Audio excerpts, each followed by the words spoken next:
لبيك اللهم لبيك لبيك لا شريك لك لبيك إن الحمد والنعمة لك الملك لا شريك لك لبيك اللهم لبيك لبيك لا شريك لك لبيك إن الحمد والنعمة لك الملك لا شريك لك لبيك اللهم لبيك لبيك لا شريك لك لبيك إن الحمد والنعمة لك الملك لا شريك لك لبيك اللهم لبيك لبيك لا شريك لك لبيك إن الحمد والنعمة.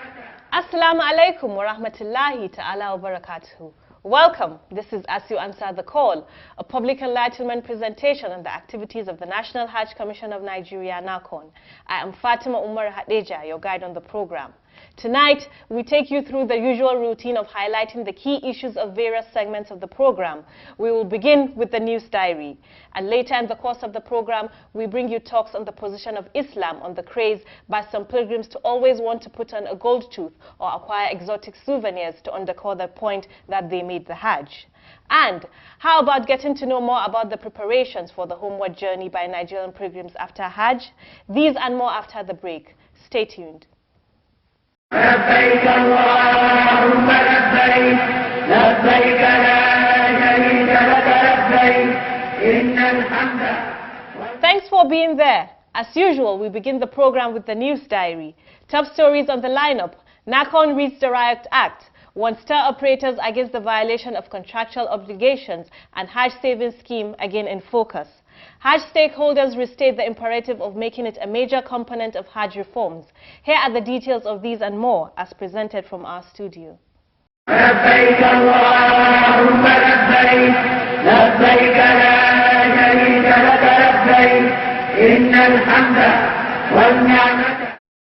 The National Hajj Commission of Nigeria, NAHCON, says it is investigating the circumstances in which some pilgrims who opted to use private travel agencies for the 2019 Hajj were abandoned and left stranded during the homeward journey. NAHCON Commissioner of Operations Abdullahi Modibo Saleh stated this in Makkah while answering questions in an FRCN Kaduna audience participation program, Hannu da Yawa. Akwai waɗansu da suka rasa wato kamfanonin da suka kawo su ba su mayar da su ba. To nan kuma da hukuma ta samu labari ta ƙara bincike ta je ta gano ta lallai akwai.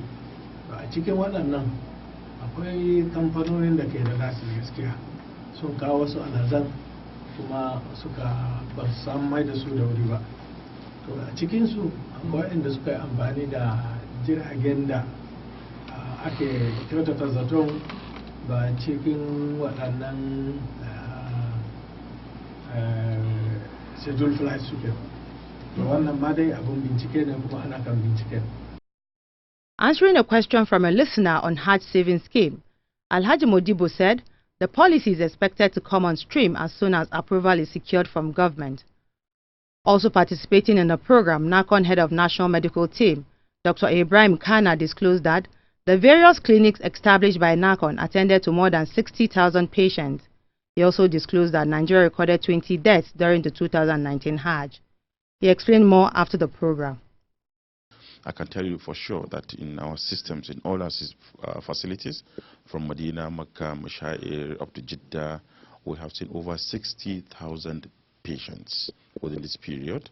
We have actually referred over 400 patients throughout the period. We have kept on observation in our facilities over 100 pilgrims at different times. And of course, out of those that were referred, several of them had surgeries. Some even had dialysis, and right now we have gone around all the hospitals and mortuaries to track all our patients, all our pilgrims, to ensure that none actually has any problem or is actually on admission. For now, as of today, we are certain that we are going to leave at least 3 of our pilgrims back in Saudi Arabia. One, a female from Bauchi State in King Abdullah Hospital here in Makkah, Another one is a pilgrim who was about to board the aircraft in Jeddah but collapsed and developed a cerebrovascular accident from Kebbi State. He's currently on admission in King Abdul Aziz Hospital in Jeddah. And the other one is actually a patient with kidney stones who is going to have another session of lithotripsy in a fortnight. So those are the ones that certainly we're going to leave behind, but we're going to work with our consulate here in Jeddah to ensure that once they get better and they're discharged, they will actually facilitate their transportation back to Nigeria, inshallah. Dr. Kana reiterated the commitment of NAHCON to continue to improve on its medical services in subsequent Hajj. لبيك اللهم لبيك لبيك لا شريك لك لبيك إن الحمد والنعمة. In another development, the executive secretaries of Adamawa and Katsina State Pilgrims Welfare Boards have once again stressed the need for the federal government to introduce the Hajj savings scheme in Nigeria. They spoke during interviews in Mecca. The preparation for Hajj should just not be a yearly event. People should be able to aspire to perform Hajj and be able to save for their Hajj across a period of time. This will avoid, one, the issue that we said people need to be educated and properly being enlightened about Hajj, so that you have enough time.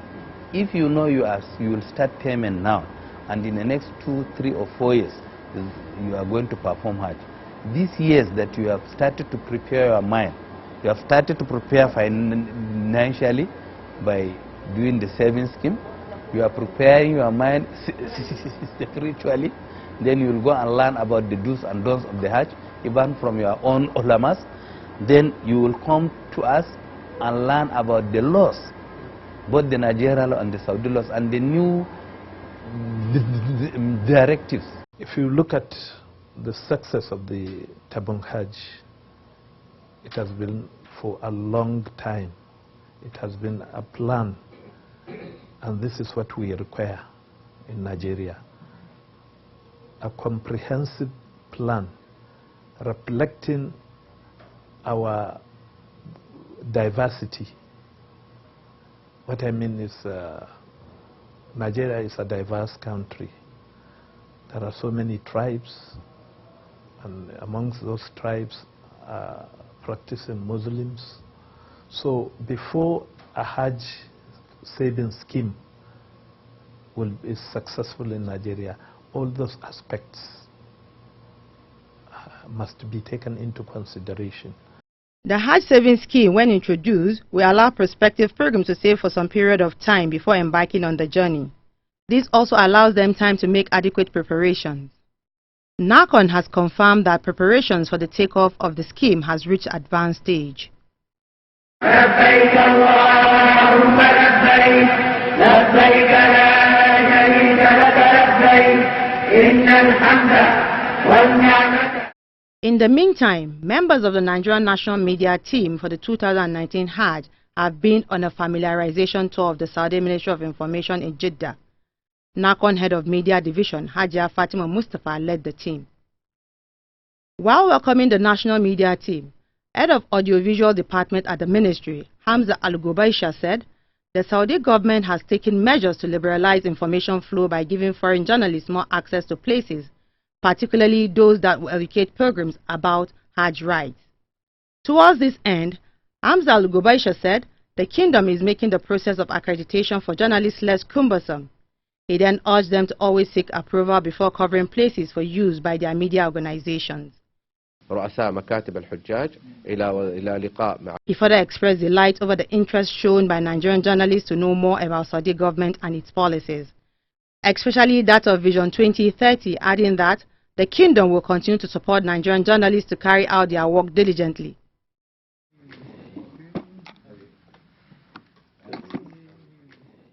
Leader of the delegation, Hajia Fatima Mustafa, explained more about the benefits of the visit.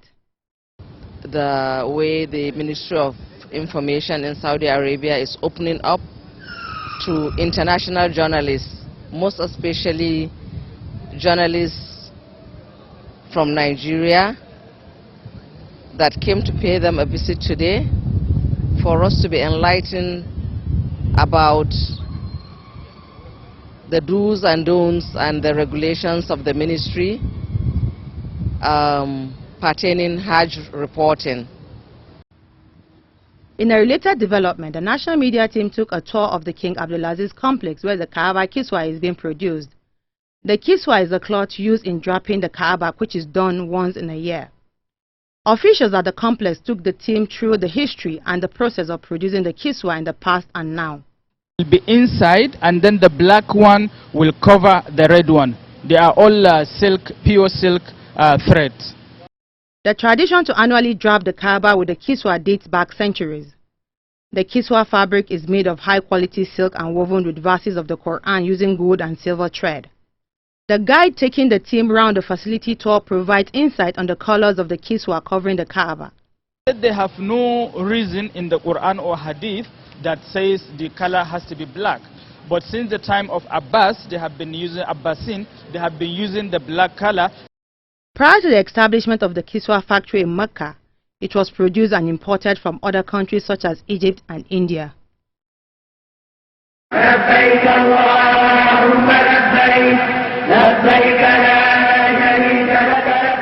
MashaAllah.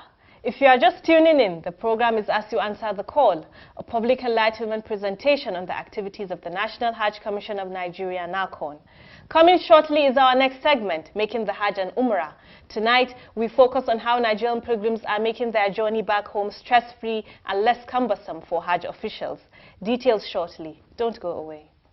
لبيك اللهم لبيك لبيك لا شريك لك لبيك إن الحمد والنعمة لك الملك لا شريك لك. The airlift of Nigerian pilgrims back home from Saudi Arabia after the 2019 Hajj operations is expected to end this week. The homeward journey commenced on Saturday the 17th of August with nearly 500 pilgrims from Katsina State being the first state that landed in Saudi Arabia during the outbound trips. This is in line with NAHCON policy of first to come, first to go, except those with medical conditions. Nearly 65,000 Nigerian pilgrims were airlifted for the 2019 Hajj operations, with the states having about 45,000, while the tour operators conveyed close to 20,000 pilgrims.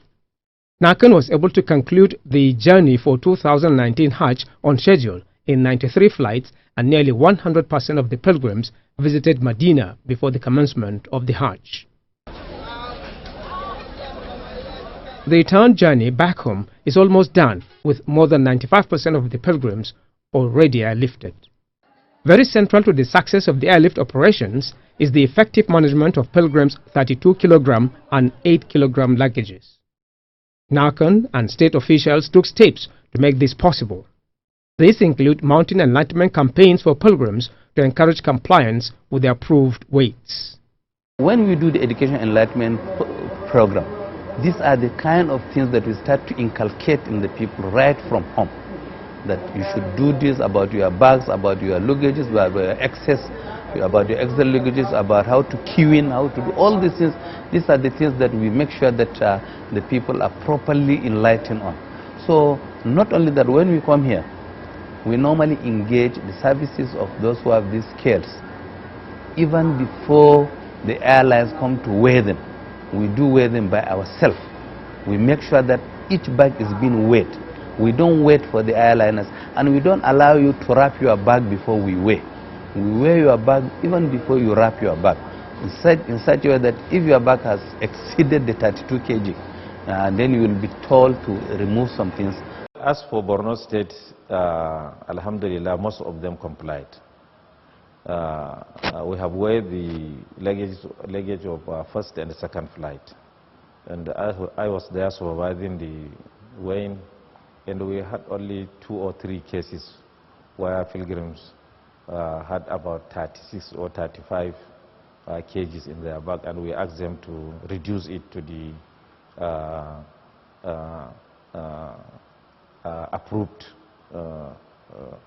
weight. So they remove all this thing, and we weighed it all 32. So as regards to 32 kg, we don't have problem. But our major problem may come when we are going to the airport. When you see women carrying load at their back front, side, everywhere, and they want to board the aircraft with such load, where staff would say, please, madam, drop it and do that. We were very happy with the visit of NAHCON officials last week. They came here and addressed our pilgrims on the need to make sure that they maintain these kilogram in both the hand luggage and the main luggage, the 32 kg and the 8 kg. They inform our pilgrims that if they put anything more than that, their luggage will be taken to the airport. When the chairman of NAHCON was not there, would not be there, when the secretary of the board would not be there, when any official would not be there. And then when they put more than the required kilogram, definitely their luggage will be thrown away and nobody will be there to assist them.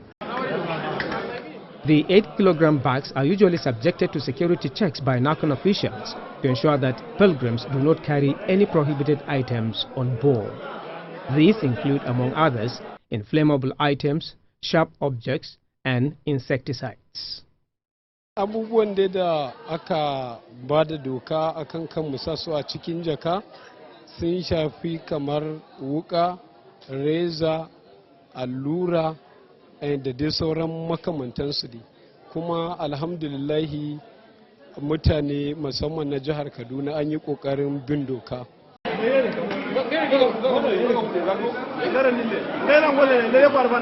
What we always do is to screen the pilgrims while going into the buses. We make sure they take their own 8 kilos. And any other thing like those women that will carry with their official handbag. Well, even if you come by 6 o'clock, you will see our officials screening all our pilgrims. Make sure that they have not taken more than that 8 kilos. Similarly, NAHCON is also very meticulous in handling the 32 kg luggage. Pilgrims' luggage are taken through the processes of keeping them within the limits allowed by the airliners. This is done through weighing all luggage at various points, beginning from hotel lobbies before weighing centers. The level of compliance by pilgrims is very impressive. Whenever I bought something, I have to weigh it before taking it even to my room. Then gradually, I now gather like 30 kgs. Then when they came, I just carry my bag, and then I found out that they say it's okay, and then I gave them the bag. Gaskiya ni na ba da haɗin kai 100% akan auna kaya, saboda ni a halin yanzu ake ciki kaya na ma ni 27 na sa, saboda ba ni so in samu matsala. Most of the pilgrims that are here, I can say they seriously comply with the 32 kg and so also with the 8 kg. They comply with it 100%, there's no law about it. But it's only appealing that they should upgrade it to 50, I wouldn't mind. Even if to reduce how long they should make it 50. Because of the little things is got to that from 2 kg. The hand luggage has nothing but about the little you use it, bit and so whatsoever. That is it. Without fear of any contradiction that we are 100% compliant. We have talked to the pilgrims over and over again. You can check. Even the NAHCON, the National Hajj Commission, in conjunction with the airline carriers, that is, in respect of Plateau State, the Max Air, Messieurs Max Air, they have sent their officials down to the residents of Plateau State pilgrims. They have tested and checked all their luggages, and it is in conformity and compliance with the laid down rules and regulation. The big luggage is 32 kg, while the hand luggage is 8. And people are really compliant to that. We thank God for that. The National Hajj Commission and states have succeeded in the issue of luggage policy. So alhamdulillah, these are a few of the reforms that we appreciate. The efficient handling of the luggage has addressed the challenges of late delivery and even loss of luggages. Pilgrims have their luggage now delivered ahead of their returning home. Related to the airlift exercise is the successful delivery of the 5-liter Zamzam water to all Hajj camps for each pilgrim to collect on arrival in Nigeria.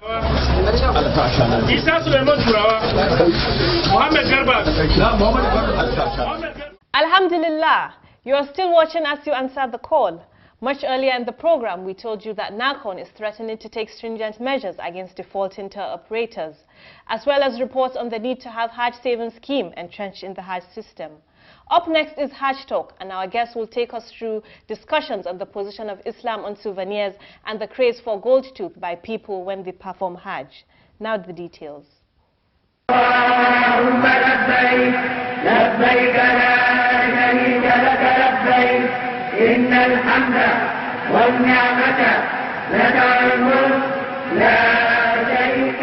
Since it has been a tradition amongst Romans and Egyptians, those who are around that place like to adorn themselves with goat teeth, and this is also what culminated into this practice, especially when they go for Hajj. Is it permissible for pilgrims to adorn themselves with the gold or silver tooth? Islamically, the Prophet ﷺ says to have good intention for something is what is important as far as the woman practice is concerned. If you put on this goat teeth because you want people to know that you have performed pilgrim, I don't think it's a good thing. So that's why it's very important for us to have good intention behind anything we want to do. But generally speaking, if for women, it may not be haram. But for men, it is not permissible for them to use goat teeth. So generally speaking, it is better to avoid this because it is an innovation, and we all know the position of innovation in Islam. So if I may advise, it is better if it is avoidable, it should be avoided. How should pilgrims who wear the tooth conduct themselves? It is advisable that if pilgrims are going to put on this, that should be done after all the ritual acts, especially the major ones like on the day of Arafah and other things, so that it should be the last thing that they want to do before going on.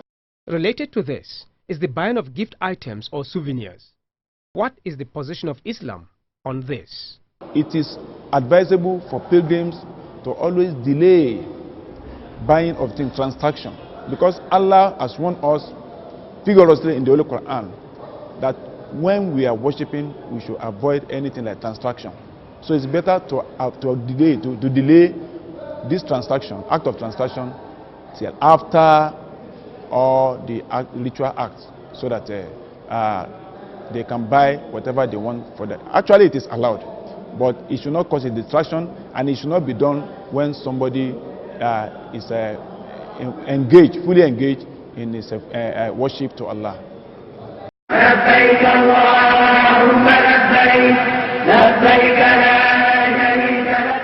That's it on this week's edition of the program As You Answer the Call.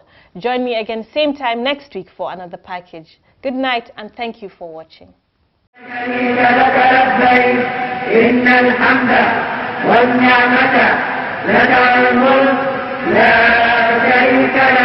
لبيك اللهم